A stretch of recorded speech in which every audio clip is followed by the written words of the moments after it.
నా పేరు కృష్ణంరాజు వివిఆర్. ప్రస్తుత ప్రపంచం ఎదుర్కొంటున్న అతి పెద్ద సమస్యల్లో ఒకటి ఫేక్ న్యూస్. గతంలో మెయిన్ స్ట్రీమ్ మీడియా ఉన్నప్పుడు ఇటువంటి ఫేక్ న్యూస్ ఉన్నప్పటికీ కూడా దాని ప్రభావం పరిమితంగా ఉండేది. కానీ ఈ సోషల్ మీడియా యుగంలో ఫేక్ న్యూస్ అనేది అంటే అసత్యాలు, అర్ధసత్యాలు, అభూత కల్పనలు, ఇటువంటి వార్తలను ఈ సోషల్ మీడియాలో ప్రచారం చేయటం వల్ల అతి కొద్ది సమయంలోనే ప్రపంచవ్యాప్తంగా కార్చిచ్చుల్లాగా ఈ ఫేక్ న్యూస్ అనేది వ్యాపిస్తోంది. ఈ బెడదను ఎలా ఎదుర్కోవాలి అనే అంశంపై స్కాండినేవియన్ కంట్రీస్లో అంటే స్వీడన్, డెన్మార్క్, నార్వే, ఫిన్లాండ్ ఇటువంటి దేశాల్లో చిన్న పిల్లలకు ప్రాథమిక విద్య దశ నుంచే వారికి ఒక ప్రత్యేకమైన సిలబస్ ఏర్పాటు చేశారు. మీరు చూసే వాటిలో ఏది రియల్ న్యూస్, ఏది ఫేక్ న్యూస్ అని ఎలా కనిపెట్టాలో ఆ సిలబస్ ఉద్దేశం. అంటే దీన్ని బట్టి మనకి అర్థమవుతుంది ఏంటంటే ఫేక్ న్యూస్ అనేది ఒక పెద్ద బెడదగా మారింది. దీనిని మనం గుర్తించకపోతే అది మనల్ని కబడించి వేసే అవకాశం ఉంటుంది అని తప్పుడు సమాచారంతో కబడించి వేసే ప్రమాదం ఉంటుందని చెప్పి మనం భావించాలి. ఇక్కడ మన ఆంధ్రప్రదేశ్ విషయానికి వచ్చినప్పటికీ ఆంధ్రప్రదేశ్లో కూడా తెలుగుదేశం పార్టీ అలాగే జనసేన ఈ రెండూ కూడా సోషల్ మీడియాను ఒక వేదికగా వాడుకుంటూ తమ భావజాలాన్ని ప్రచారం చేయడానికి చాలా ముమ్మరంగా ప్రయత్నించాయి. నిజానికి ఏంటంటే ఏ పార్టీ అయినప్పటికీ కూడా తమ భావజాలాలని ప్రకటించుకోవచ్చు.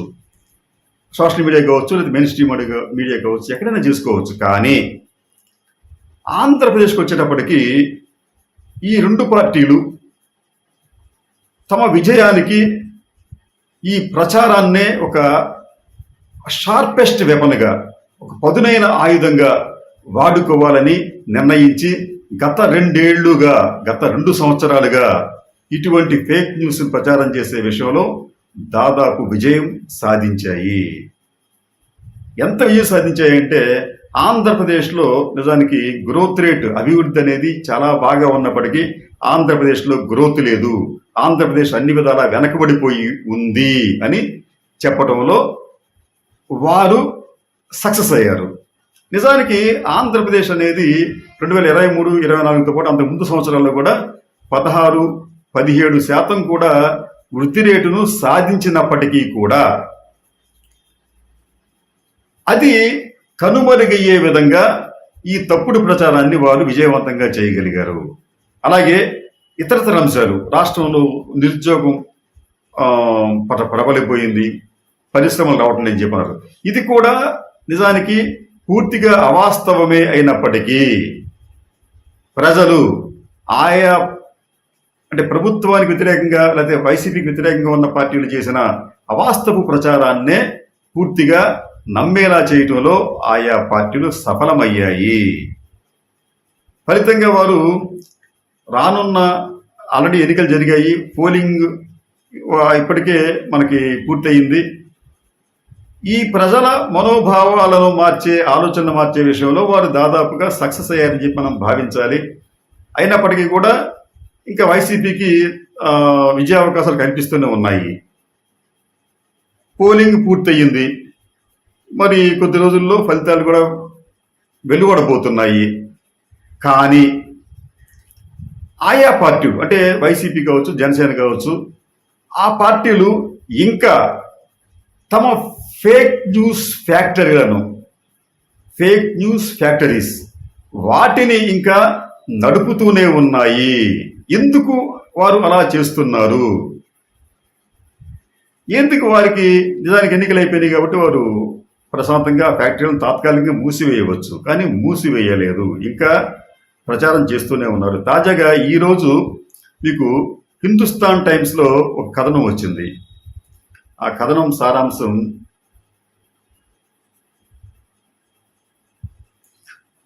ఏంటంటే fake exit poll image claims victory for TDP in Andhra Pradesh elections. ఇది ఇది ప్రముఖ జాతీయ దినపత్రిక, క్రెడిబిలిటీ ఉన్న పత్రిక. వారు టైమ్స్ నౌ అనే ఒక న్యూస్ ఛానల్ ఉంది. ఆ న్యూస్ ఛానల్ టెంప్లెట్ని తెలుగుదేశం పార్టీకి చెందిన సోషల్ మీడియా వారు కాపీ చేసి అక్కడ తమకు అనుకూలమైన సమాచారాన్ని ఇన్సర్ట్ చేసి అది టైమ్స్ నౌ ఇచ్చిన సమాచారంగా ప్రచారం చేశారు. దాంట్లో ఏమిటి, అదేం చెప్తుందంటే ఎగ్జిట్ పోల్స్లో తెలుగుదేశం పార్టీ ఘన విజయం సాధించబోతోంది అని దాంట్లో చెప్పారు. నిజానికి టైమ్స్లో అటువంటి సర్వే ఎప్పుడు చేయలేదు. ఈ మధ్యకాలంలో అటువంటి సర్వే చేయలేదు, అటువంటి ఫలితాలు కూడా ఇవ్వలేదు. కానీ వీరు మాత్రం టైమ్స్లో ఇచ్చినట్టుగా ప్రచారం చేసుకుంటూ దాన్ని వైరల్ చేశారు. దీని మీద హిందుస్థాన్ టైమ్స్ వెరిఫై చేసినప్పుడు, ఫ్యాక్ట్ చెక్ చేసినప్పుడు అది పూర్తిగా అభూత కల్పన, అవాస్తవం అని చెప్పి తేలితే దానిని జాతీయ పత్రికలో ఒక వార్తగా హిందుస్థాన్ టైమ్స్ ప్రచురించింది. ఎందుకు అసలు వాళ్ళు అలా చేయాల్సి వస్తుంది? ఓకే, నిజంగా తెలుగుదేశం పార్టీ, జనసేన, బీజేపీ కూటమి ప్రజలు ఆదరిస్తే ఇంక మరి అటువంటిప్పుడు ఇటువంటి ఫేక్ న్యూస్ ప్రచారం చేయాల్సిన అవసరం ఏమొస్తుంది? ఇక్కడే ఏదో కొంత మనం ఆలోచించాలి, అనుమానించాలి అని చెప్పి అనిపిస్తుంది. విజయం మీద కూటమికి చాలా ధీమాగా ఉంది. కానీ ఇప్పటికీ తప్పుడు ప్రచారాలను చేయటం మానలేదు. అభూత కల్పనలు, అసత్యాలు ప్రచారం చేయటం మానలేదు. జగన్మోహన్ రెడ్డి లండన్ టూర్కి వెళితే దాని మీద తప్పుడు ప్రచారం. అదే చంద్రబాబు నాయుడు గారు వెళితే మాత్రం ఆరోగ్యం కోసం, అంటే వైద్య పరీక్షల కోసం వెళ్ళారని చెప్పి చెప్పాలి. జగన్మోహన్ రెడ్డి గారి టూర్కి సంబంధించి అయితే మాత్రం అనుమానాలు రేకెత్తించాలి. ఇది కాకుండా మంత్రి పెద్దిరెడ్డి రామచంద్రారెడ్డి గారు కంపెనీకి చెందిన వెహికల్స్లో వేలాది కోట్ల రూపాయలు, లక్షలాది కోట్ల రూపాయలు ధనాన్ని తరలించేస్తున్నారని చెప్పి అదొక ఫేక్ న్యూస్. అది ఎందుకు వీళ్ళు పోలింగ్ అయిపోయిన తర్వాత కూడా చేస్తున్నారు అంటే వాళ్ళలో ఏదో అభద్రతా భావం ఉందేమోనన్న అనుమానం కలిగించేలా వారి చేష్టలు ఉంటున్నాయి. నిజానికి ఈ ఫేక్ న్యూస్ అనేది ఇప్పటికే ప్రపంచాన్ని, దానిలో భాగంగా ఉన్న ఆంధ్రప్రదేశ్ను కూడా డ్యామేజ్ చేసింది. వీటి పట్ల ప్రజలు అప్రమత్తంగా ఉండాలి. అదే సమయంలో బాధ్యత గల రాజకీయ పార్టీలు ఇకనైనా కానీ అటువంటి ఫేక్ న్యూస్ ఫ్యాక్టరీలను మూసివేయాలి. లేకపోతే ఏమవుతుందంటే ఇప్పటికే మెయిన్ స్ట్రీమ్ మీడియాను ప్రజలు నమ్మటం మానేశారు. భవిష్యత్తులో సోషల్ మీడియాను కూడా 100% నమ్మే విధంగా వారు వ్యవహరించకపోతే ప్రజలు దానిని కూడా తిరస్కరించే ప్రమాదం ఉంటుంది.